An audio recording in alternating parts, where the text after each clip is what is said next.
Hello people of the internet, welcome back. In this video I'm going to be talking about accommodations for autism that you can do for yourself.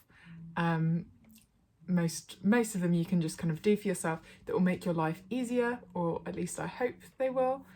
So the first one on my list is only half relevant to me, is earplugs and sunglasses. So I'm personally profoundly deaf, so earplugs, I've got like noise cancelling ears, so earplugs aren't going to do anything. I can turn the volume down on my cochlear implant processor, or I can take it off and then I can't hear anything at all. But sunglasses are very much helpful. I also like to have a cap because I feel like sunglasses, this is one of those things that my family doesn't believe me when I say this, but I can't be the only person that experiences this. Sunglasses, I can't wear wraparound sunglasses that are like tight to your face, because when I smile they like balance on my cheeks like this. It's just like my face shape. So I have to wear like sunglasses that are more like flat out this way, not ones that go like that. But then I get like sun shining in the top and that bothers me. So if I have like a cap and then sunglasses, I look like I think I'm like a celebrity trying to be incognito, but that stops the sun getting in my eyes a lot. Also, I have one of these contoured sleep mask things, which is so good if you get like really tired, especially because I'm deaf as well. I'm always just like looking at stuff and like really intensely. I'm always like looking around, and sometimes my eyes get really tired. So sometimes when I get home and I'm really tired, I just put my sleep mask on, and it's contoured, so it's got like shapes around your eyes, so it doesn't put any pressure in your eyes. Like you can completely open your eyes under it, and it blocks out all light, like you can't see anything. It's got this thing around your nose so you don't get light coming in around the sides of your nose. It's really good, I highly recommend it. This isn't like a specific one, you can just buy this sort of thing on Amazon or wherever you like to shop online, and that's a really good thing to do. Second thing is you can, if you need to meet up with someone, if you're meeting up with your friends or something, ask to meet in a quiet or sensory friendly space, whatever that means to you.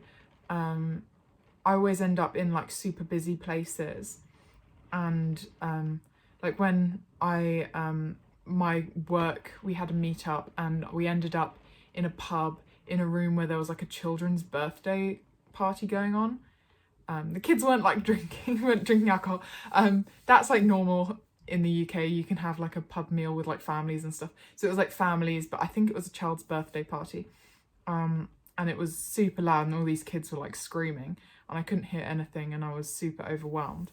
But I didn't like say, so I wouldn't recommend doing that again. So if you can, ask to meet in a more sensory friendly space.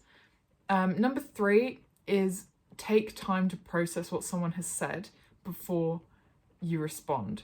So if someone asks you a question and you're just like, instead of just being like, yes, because you haven't actually understood what they've said, just say, give me a sec, stop, think what you're going to say, and then speak.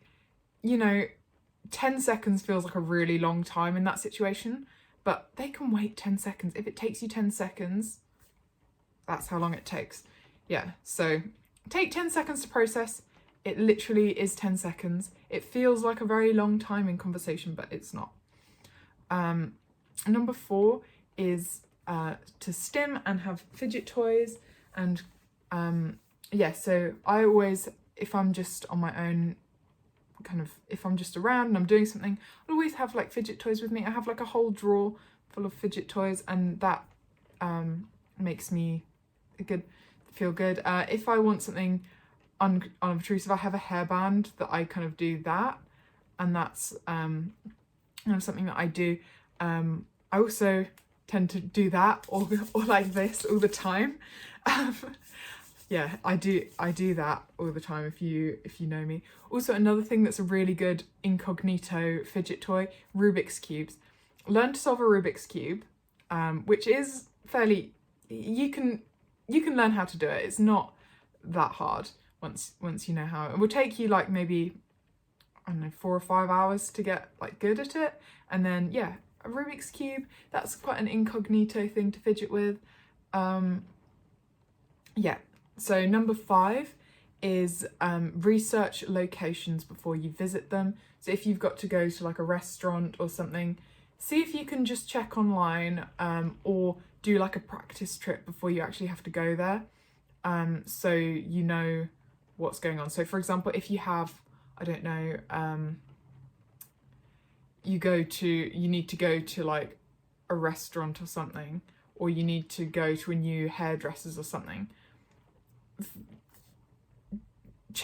either check online like a restaurant, check the menu and everything, or if you don't know the location, go there before so you know where you're going, so you don't get lost and you don't panic on the way there. If you're like me and have the worst sense of direction on the entire planet,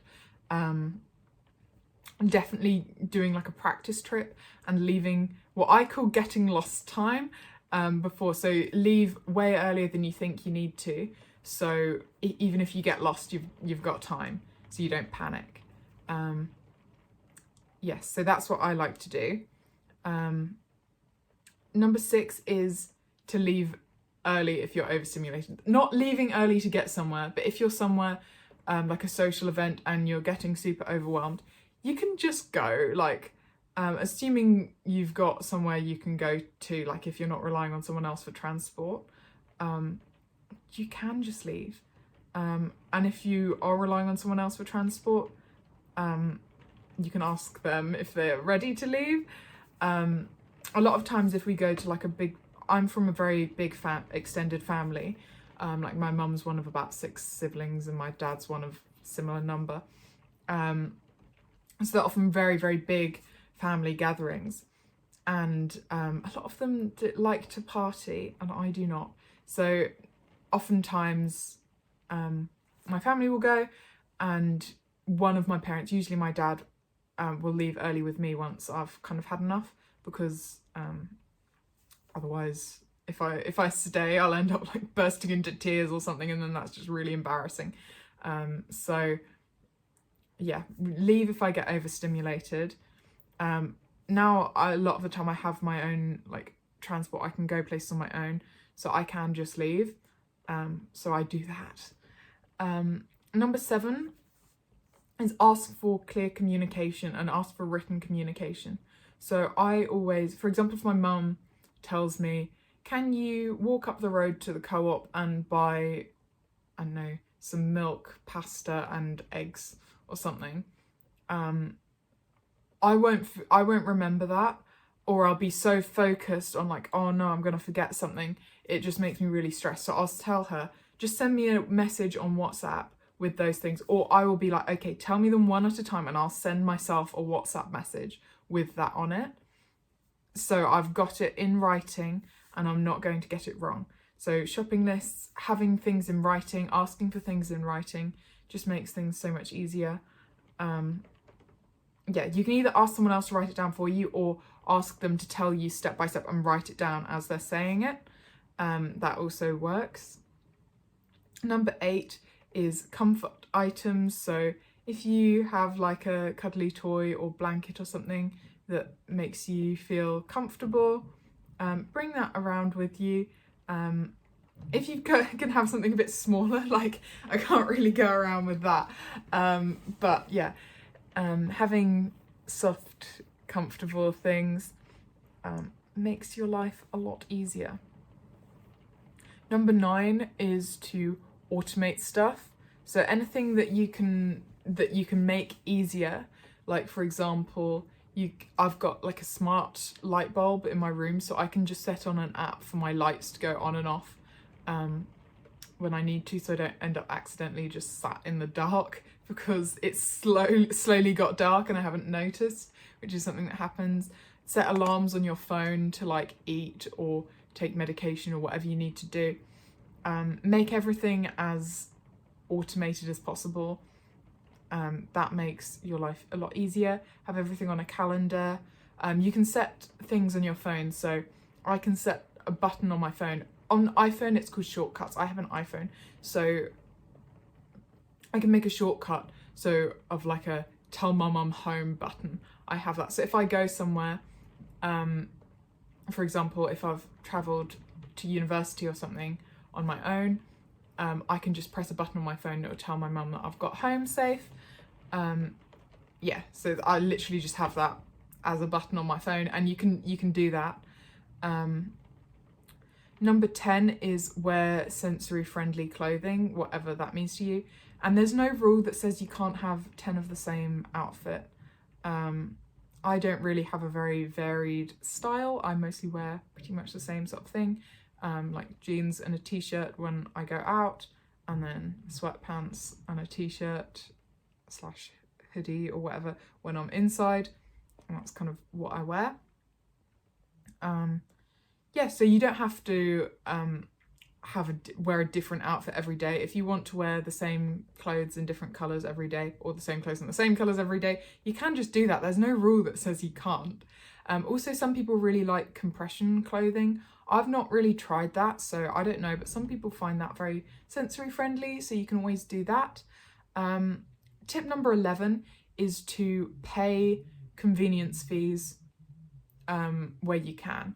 So I would recommend, if you have autism or something similar, apply for PIP if you're in the UK, or any benefits that you can get to get some extra money, so you can pay for things like convenience fees. So if you need if you need to pay, like, to sit in first class on the train so it's quieter, just do that if you can afford it. If you don't, be like, oh, I'm gonna like starve to death now because I've paid to be on first class on the train. Obviously don't do that, but like, and first class on the train isn't like paying for first class to fly. It's like, a couple of pounds extra, but it's a lot quieter. So I recommend doing that. Anything that's like a just pay. If something's going to make it easier, you can pay extra. There's no rule that says don't pay the convenience fee if it's going to make your life easier. Obviously if you can't afford it, that's a different thing, but if you can afford it, pay for it.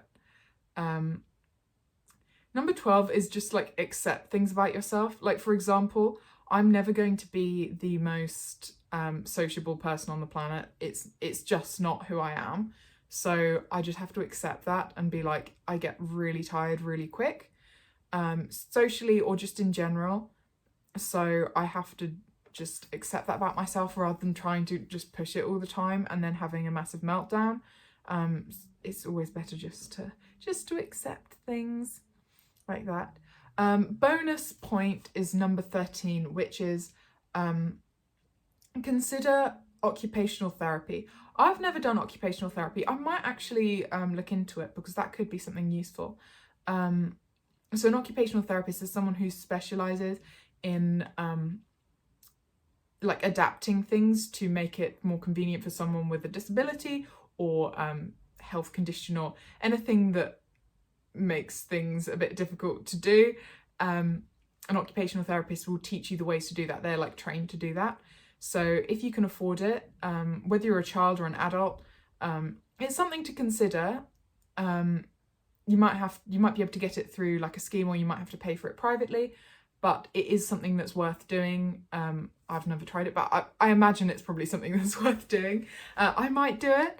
Yeah, so those are all my tips that I have. If you have anything that you think would be good that I should add to this, leave them in the comments and I might do like a part 2 of this video. And thank you very much for watching, and I will see you in the next video. Bye!